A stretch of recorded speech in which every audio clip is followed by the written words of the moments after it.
I work at a nonprofit that works to try to leverage resources on behalf of rejigging and fixing systems so they work well for everybody, especially with the focus of women and girls and gender expansive folks. So there's so many systems that don't work, and there's so many innovations. So I was hungry to learn myself from what it could be to do a collaboration with Google.org, with the county, with the innovation team especially, because there's so many things that we can do together to solve for.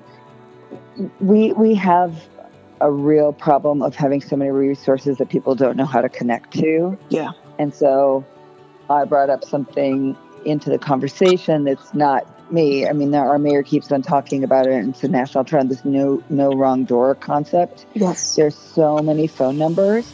I come to the women's fund work through Freedom from Violence Coalition that we started like 11 years ago.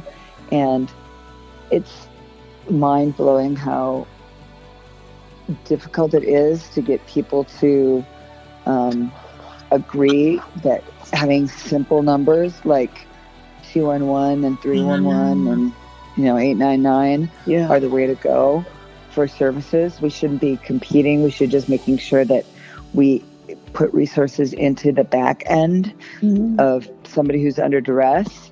Being able to come through a very simple front door and be directed as well as possible. And that includes to small resources within communities, right? That you shouldn't just only automatically be sent to the big monolith, but to somebody who's really close to you, and then have another swinging door so you can come back in if that service doesn't work for you. And make everything simpler. So those are big dreams. I definitely see that the current administration in the county is very up for that kind of problem solving. And there's a lot to do. We have work we're doing now on the effects of gun violence on women and girls, for example. Oh, really? And there's really no one place to send them. Oh, really? Wow. Yeah, like usually with human trafficking or domestic violence, intimate partner violence, there's the county's coordinated victims assistance center, and then they can send you to other people. But like for this very specifically, there isn't one place to send them.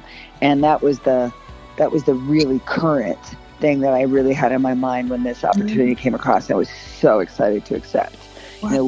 I was interested because of this effects of gun violence on women and services that we're seeing, but we wouldn't know how to send people to unless you're on the scene or you're at the church or you're at the hospital, right? You're right.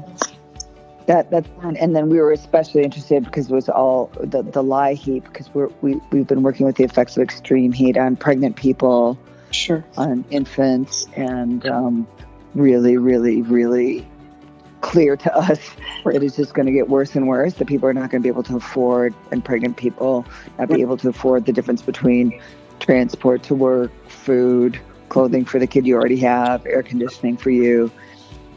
So really, really interested.